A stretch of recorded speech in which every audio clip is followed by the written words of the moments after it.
Kings yesterday made it official. They did sign Dennis Schroeder, free agency deal. There's some other little parts of it. I know there was an add-on there as far as a potential second-round pick. Here it could go. It gets the mid-level exception or trade exception, excuse me, for the Pistons. Kings still have some more mid-level exception. Anyway, the bottom line is let's talk about Dennis Schroeder, of what he will be and what he will mean for the Sacramento Kings. So I found it interesting when we went back to the exit meetings of the Sacramento Kings.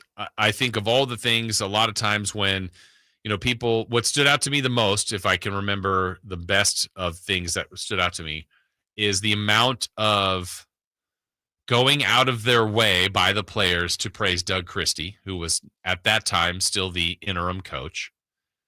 So that was a little breadcrumb you kind of observe. It's like, all right, players say what they want to say. They're being asked by the media different questions, but I felt like a lot of players were putting their endorsements in for Doug Christie, who ultimately now got the job and is the head coach. So that was one. And then Domantas Sabonis, one of the leaders, longest tenured King here, says openly, we need a point guard.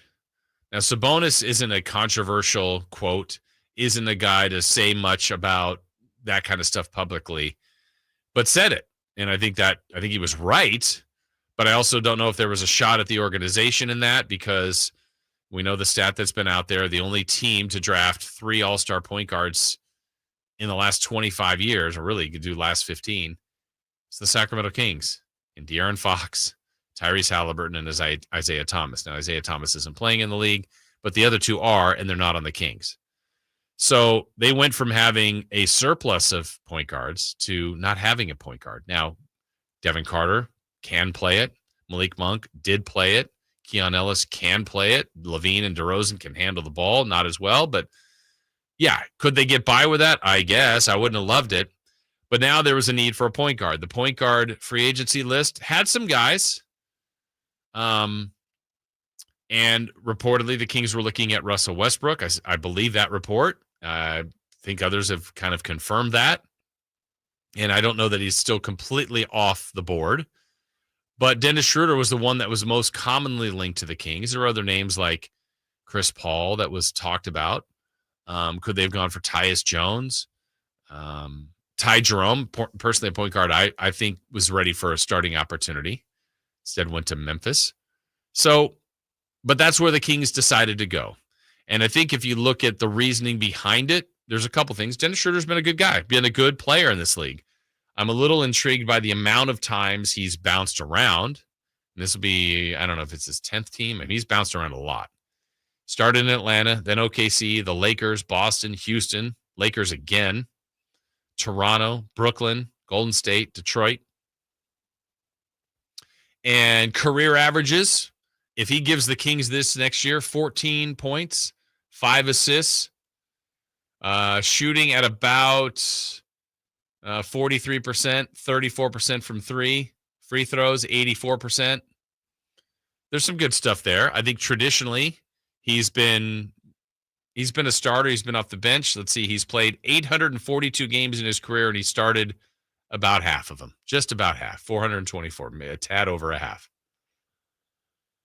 I personally think of him more as a backup point guard, but he's going to be the Kings' starting point guard. There's some similarities, I feel like, in some sense, to when the Kings added a guy like Darren Collison a few years ago. It's like, hey, this team needs a point guard to help function this team, and Darren Collison came in and had a really nice couple-year run as a Kings point guard. Then they had Rondo in here, did the same kind of thing. So I think there's going to be some expectations based on his career stats. I think he's going to be a guy that will need to score, not to the level of Fox, will probably need to be a consistent distributor. You'd love to see the turnover number down. He is a veteran. He's been in situations in playoff teams, in struggling teams. I think if the roster stays as it is constructed, which I don't believe it will be, but that's all we can assume right now. But if it is a team that has Lavine and D Rozan, and that's the main part I'm talking about here, and really Keegan, I would say, Because Sabonis, they're going to work through him in some way, shape, or form. I feel like Schroeder's job will be to recognize mismatches, recognize hot guys, recognize the balance of trying to get the best of Lavine, DeRozan, and Keegan Murray. Because I think Sabonis is kind of a guy that can do it with or without a point guard. I mean, if that makes sense. I feel like Sabonis's game is pretty consistent. No matter if they have Fox, no matter if they had Halliburton with him, which they didn't play together, no matter if it was Keon, no matter kind of who's running the point. I feel like the other guys are more reliant on a point guard. And, there was playmaking in Malik Monk that was actually pretty exciting to watch, but there was also a little bit of a wild nature to it. So I feel like what the Kings need in a ideal situation out of Dennis Schroeder is a guy that's played those 800 games that will be comfortable as a voice of the team, as a veteran, will defend, hopefully at a respectable level. This team has not been a great defensive team, though some of the guys that will be quote-unquote behind Dennis Schroeder in the minutes, like Keon Ellis, potentially, Devin Carter, potentially, those guys can get after it a little bit. So I like the fact that there's some genuine competition there, but when you just sign a guy as the new GM for a multi-year deal with the third one being an option, a minimal guarantee, there's going to be some expectations, and probably a starting spot is basically gifted. I mean, I will say, for lack of a better term, gifted there. So barring some impressive run in the summer and or camp that changes the direction, I would be surprised if Schroeder's not your starting point guard.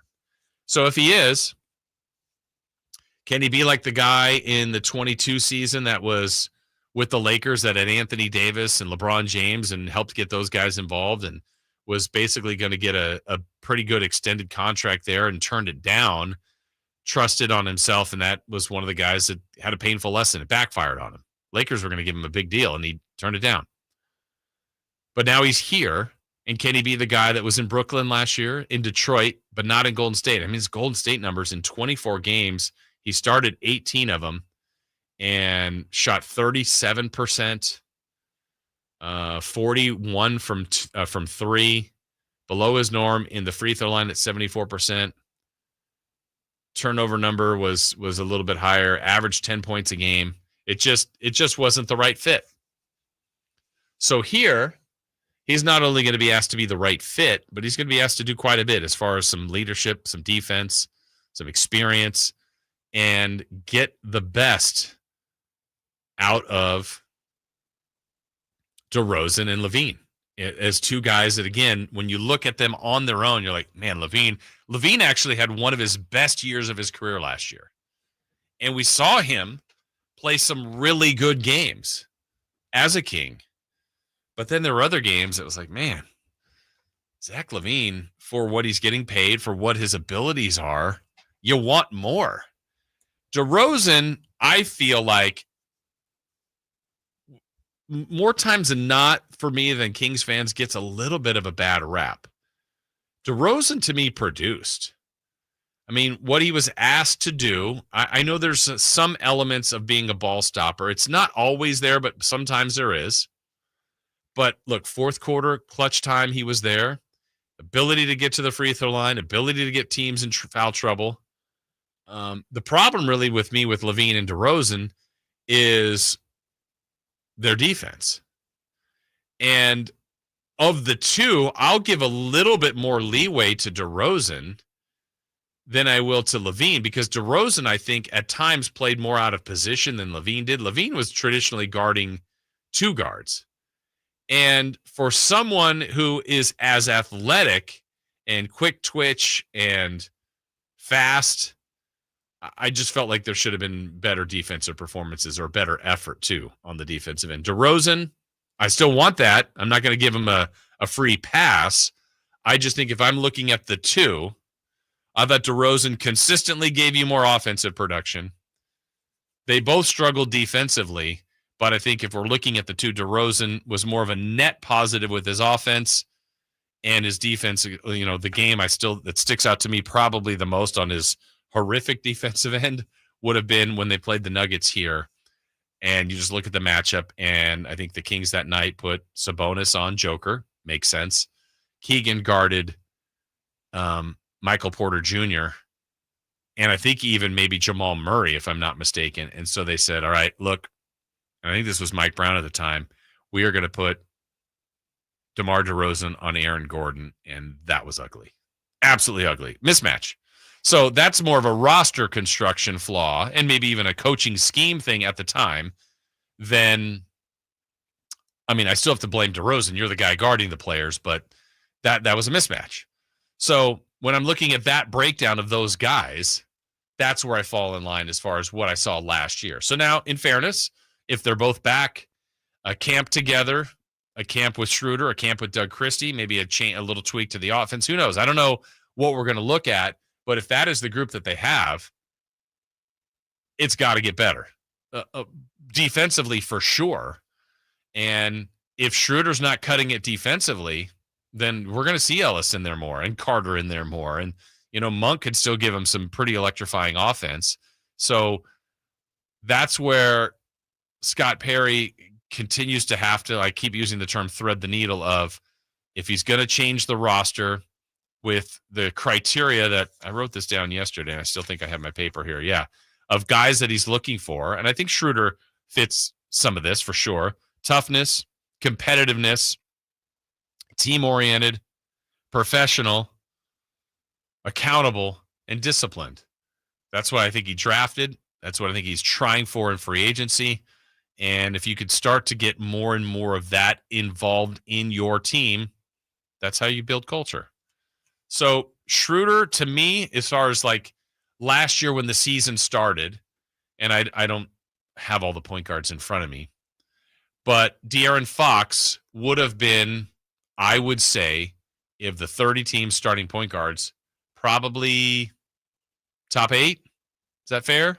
I don't know. I'm not, without, rattling them all off, but De'Aaron Fox was definitely a top 10 point guard in the league. Dennis Schroeder, I would not say is in the top 10. I don't know where he is amongst the 30. Back second 15, somewhere in there, 20-ish, maybe. There's some teams that have worse point guards. But then that's when you start to look across the team. You go shooting guard, Zach Lavine. He's one of the better shooting guards. I don't know where he ranks amongst the top 30, but these are your potential starters. DeMar DeRozan, small forward, middle to top third of the pack. I don't know, somewhere in there. Keegan Murray, middle-ish. Sabonis, near the top. So you're drifting as far as your 5. You've got some, I would say, in the top 10, maybe 2 at best. The rest outside the top 10 and maybe some in the backside of the second half. That's tough. And then you go, do you have a great bench? Well, that's where some of these new guys are coming in. And what does the bench look like? Like Schroeder ideally might be a bench point guard, but he's going to be the starting point guard. I think too often the way the roster is constructed right now, you're kind of back into that out of position, out of size. Maybe Keegan should be a 3, DeRozan should be a 2, but right now you'd feel DeRozan's the 3 and Keegan's the 4. So this is what they're trying to adjust to. Schroeder is just one piece to that puzzle. And we're going to hear more from him tomorrow because he's actually, I think, having a meet and greet with the media. I think it's either today or tomorrow. So we'll have some more of what he says about his fit in Sacramento and what the Kings are saying about his fit in Sacramento. All right, as far as audio from the Kings, well, we got some of that coming for you next because the Kings did have their first Summer League practice. We'll get some thoughts on how that looks, some audio, some reaction to